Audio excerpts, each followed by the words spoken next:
Red de distribución de agua en domicilios. El abastecimiento de agua es el sistema que permite llevar el agua potable hasta los domicilios de la población. El abastecimiento de agua potable supone la capacitación del agua y su conducción hasta el punto en el que se consume en condiciones aptas. Para que el agua sea apta para el consumo, no solo tiene que cumplir requisitos de tipo sanitario, sino también requisitos relativos a la calidad. Las fuentes de aguas son las siguientes: los manantiales, el agua de mar que se desaliniza, el agua superficial, que es el que se produce en lagos, ríos y embalses, el agua subterránea. ¿Qué procedimiento hace posible que dispongas de agua en tu hogar? Para captar el agua utilizan diversos métodos como los pozos o los embalses, entre otros. Una vez que el agua se almacena, llega el momento de hacerla potable, para lo que será necesario un tratamiento que dependerá de la calidad inicial del agua.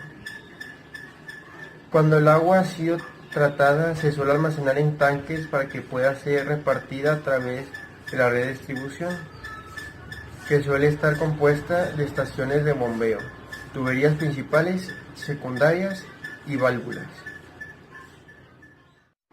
Distribución de gas.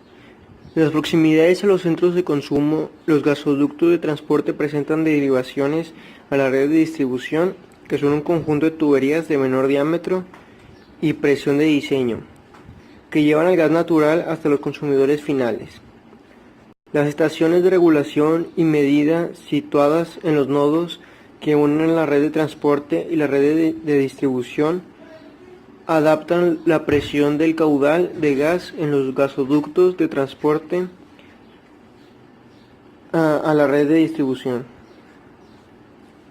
Las redes de distribución se diseñan en forma ramal, o sea que cada usuario tiene una única línea de suministro o ramal, o de forma mallada. La red que suministra al usuario está interconectada en varios puntos con el resto de la red de distribución. El diseño mallado es más costoso, aunque ofrece mayor fiabilidad y garantía de suministro en caso de averías.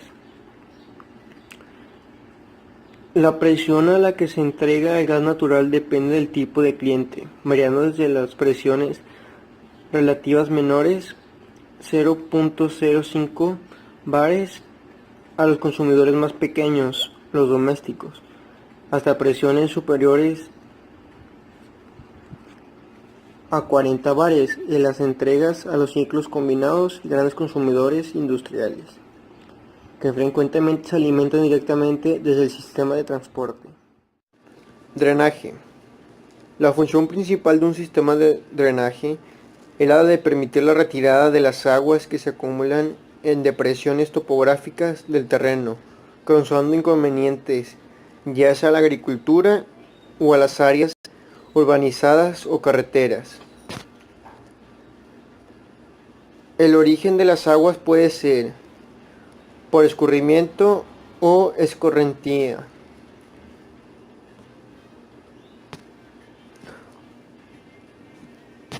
Por la elevación del nivel freático, causado por el riego o la elevación del nivel de un río próximo, directamente precipitadas en la área. Otra función sumamente importante del sistema de drenaje es el de controlar en los perímetros de riego la acumulación de sales en el suelo, lo que puede disminuir drásticamente la productividad. Principalmente el sistema de drenaje está compuesto por una red de canales que recogen y conducen las aguas a otra parte, fuera del área de ser drenada, impidiendo al mismo tiempo la entrada de aguas externas.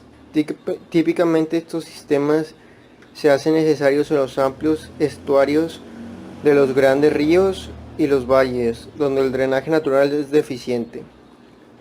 La red de canales o azarbes debe ser periódicamente limpiada, eliminando el fango que se deposita en ellos y las malezas que crecen en el fondo y en los taludes.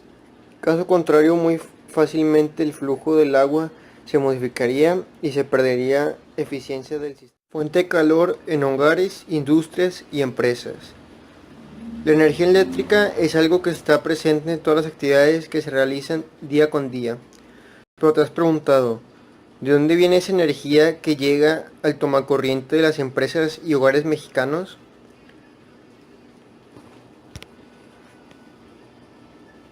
Desde el año 1960, la Comisión Federal de Electricidad, CFE, es la empresa del Estado de México que se encarga de la generación, transmisión, distribución y comercialización de energía eléctrica en el país. Con dicha empresa, el gobierno federal maneja el parque eléctrico en México. Este trabajo pretende conocer y analizar la generación de energía, así como su consumo en el país, para proponer una planeación de crecimiento enfocada a atender la demanda de energía futura en un ambiente sustentable. Refrigeración ambiental en edificios e instituciones. Los edificios intercambian energía de manera natural con el entorno que les rodea, desde el foco caliente hacia el foco frío. Los elementos ambientales que intervienen en ese mecanismo natural son el cielo, la atmósfera y el terreno, que actúan como sumideros. El diseño energéticamente consciente está ligado al aprovechamiento de los recursos naturales del sitio donde se levanta el edificio, la energía solar activa y pasiva, el viento, la temperatura ambiente, la humedad, la orientación, la vegetación, entre otras cosas. Las estrategias naturales para la refrigeración consisten en técnicas pasivas aplicadas al diseño de los edificios para mantener el confort térmico de sus espacios interiores sin consumo de energía. Depósitos de intercambio térmico. Son un cuerpo con gran capacidad de energía térmica que puede suministrar o absorber cantidades infinitas de calor sin que sufra ningún cambio de temperatura. Por ejemplo, los océanos, los mares, la atmósfera, hornos industriales, entre otros. Son dispositivos que convierten calor en trabajo. Las máquinas térmicas difieren considerablemente unas de otras, pero todas se caracterizan por recibir calor de una fuente de alta temperatura, convierten parte de ese calor en trabajo, liberan calor en sumidero de baja temperatura, operan en un ciclo. Las máquinas térmicas y otros dispositivos cíclicos suelen incluir un fluido al y después del cual el calor se transfiere energía mientras se somete a un ciclo. Fluido de trabajo. Fenómenos atmosféricos. Algunos fenómenos atmosféricos son las tormentas, que son fuertes perturbaciones atmosféricas acompañadas de vientos, truenos, relámpagos y precipitaciones abundantes. Lluvia. Las nubes se van reuniendo unas con otras formando gotas cada vez mayores que se sostienen en el aire gracias al viento.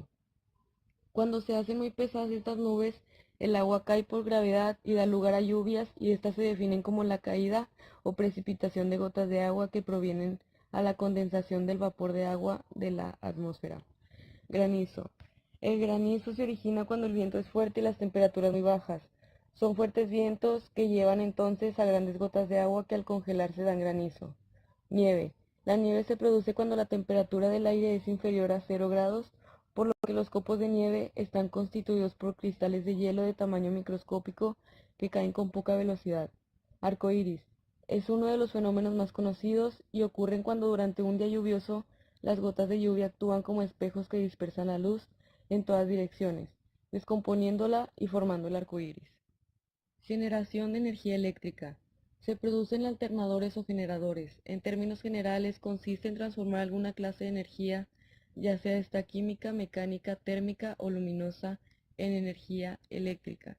La energía eléctrica tiene las cualidades de fácil generación y distribución hasta los consumidores, también por su fácil transformación a otras formas de energía, tales como la térmica, luminosa, mecánica, entre otras. El rápido desarrollo del aprovechamiento de la energía eléctrica estimuló a la construcción de grandes plantas generadoras capaces de convertir la energía mecánica, obtenida mediante otras fuentes de energía primaria, en energía eléctrica, construyendo el primer escalón del sistema de suministro eléctrico. Las centrales generadoras se pueden clasificar en termoeléctricas, nucleares, hidroeléctricas, eólicas, fotovoltaicas, mareomotrices. La mayor parte de la energía eléctrica generada a nivel mundial proviene de los primeros tres tipos de central reseñados: termoeléctrica, hidroeléctrica y eólicas. Fuentes de energía eléctrica son una forma de energía fácilmente utilizable. Pueden utilizarse varias formas basadas en el poder de energías primarias. Un paradigma es utilizar la energía de la naturaleza. En el transcurso de la historia, la humanidad ha logrado diversos progresos en el control, la producción y el almacenamiento de tipos o formas de energía cada vez más complejos y de mayor eficacia, y que son fundamentalmente para el desarrollo de las actividades económicas. Las fuentes de energía provienen de la naturaleza y según su origen y cómo son utilizadas se clasifican en autorrenovables, renovables, con intervención humana y no renovables. Los magnéticos tienen su origen en las corrientes eléctricas. Una corriente más fuerte resulta en un campo más fuerte. Un campo eléctrico existe aunque no haya corriente. Cuando hay corriente, la magnitud del campo magnético cambiará con el consumo de poder, pero la fuerza del campo eléctrico quedará igual.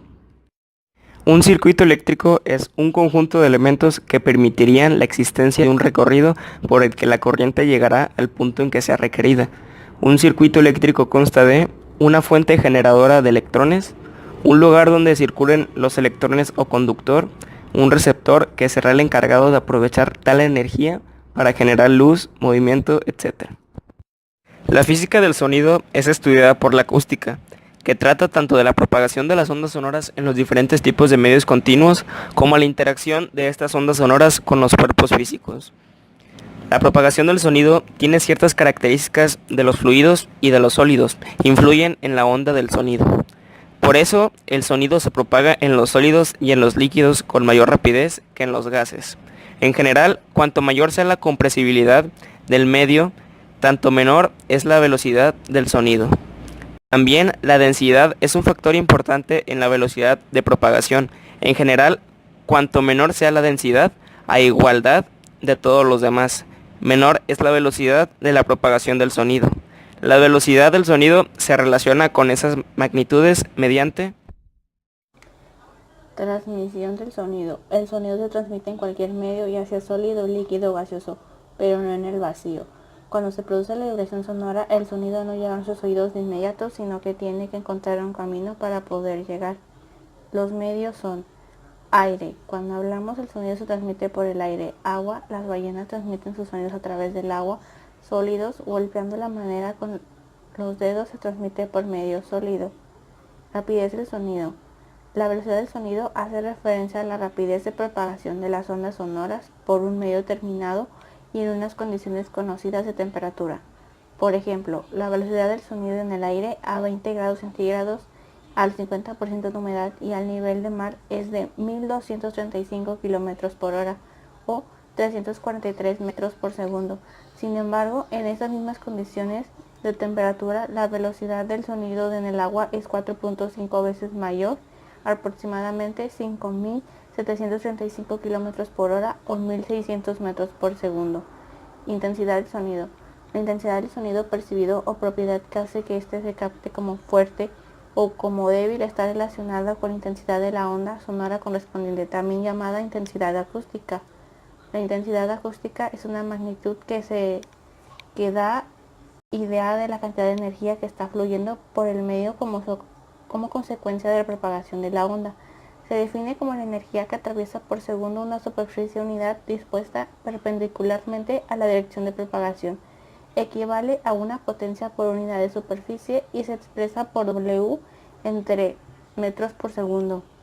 La intensidad de una onda sonora es proporcional al cuadrado de su frecuencia y al cuadrado de su amplitud y disminuye con la distancia al foco.